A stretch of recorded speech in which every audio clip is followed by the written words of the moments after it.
Nabi di Madinah sebelum Badar Al-Kubra, sebelum puasa yang pertama di bulan Ramadan pada tahun 2 Hijrah, berlaku suatu peristiwa yang Quran rakam, yang Allah rakamkan di dalam Al-Quran.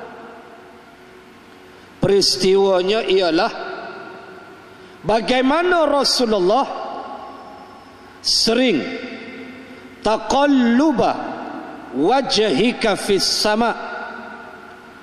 Dia sering menadahkan wajahnya ke langit.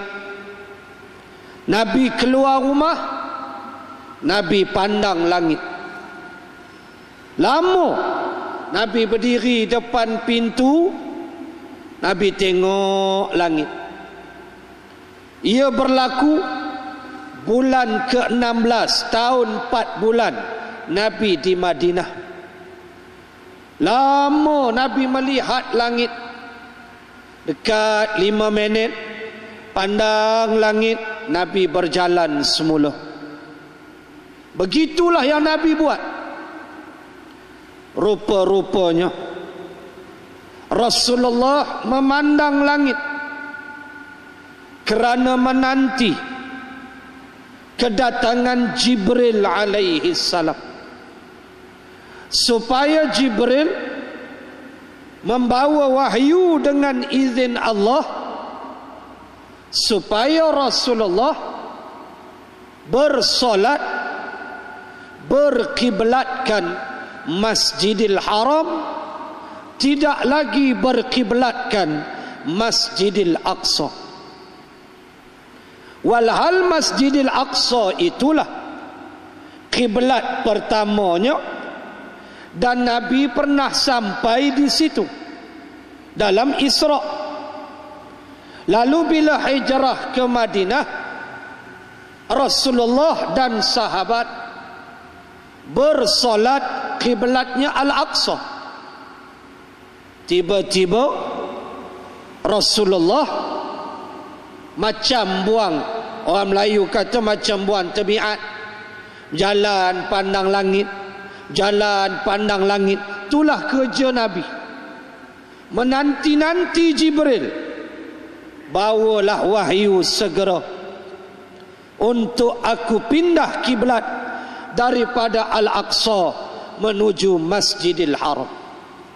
Dan inilah yang berlaku pada bulan ke-16, dan itulah masjid yang kita ziarah di Madinah, Masjid Qiblatain, di perkampungan Bani Salim bin Auf, satu kampung berdekatan dengan kota Madinah.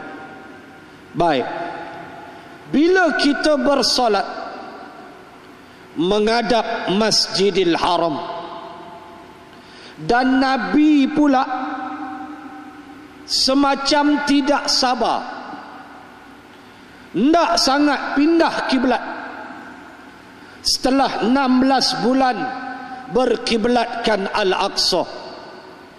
Kenapa Nabi berkiblatkan Al-Aqsa? Yang ini saya tak perlu hurai, terlalu panjang. Saya nak fokus kepada solat yang kita buat dan memikirkan mengapa Masjidil Haram yang disebut kalimah Masjidil Haram sebanyak 17 kali di dalam Al-Quran. Saya nak fokus ke situ. Soal mengapa Nabi hijrah solatnya Al-Aqsa, yang tu bahas kemudianlah. Saya nak fokus kepada solat yang kita buat, yang tak tahu dah berapa puluh tahun. Kalilah 5, berapa kali dah, berapa ribu kali, berapa ribu rakaat, tak masuk lagi solat sunat. Baik, apabila kita berkiblatkan Masjidil Haram, fawalli wajhaka syatral masjidil haram.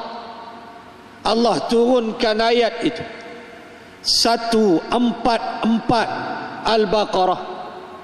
Pada juzuk yang kedua dalam suratul Baqarah, Allah menurunkan ayat untuk Rasulullah berpindah kiblat. Kenapa? Inilah Isra dan Mi'raj.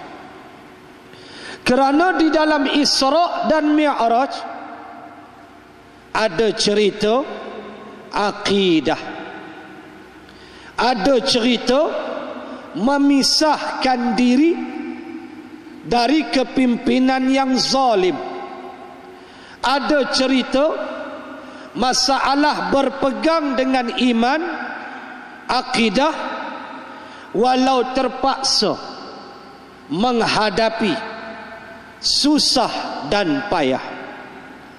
Ada cerita apa? Cerita masyidah. Saya tak mau bahas tu, semua tahu dah. Ada cerita tentang penjagaan akidah. Baik, bila kita solat berkiblatkan Al-Haram, Masjidil Haram, maka ulama membahaskan apa kaitannya bila dada ini dihadapkan ke Masjidil Haram. Tak boleh alih dada, batal solat.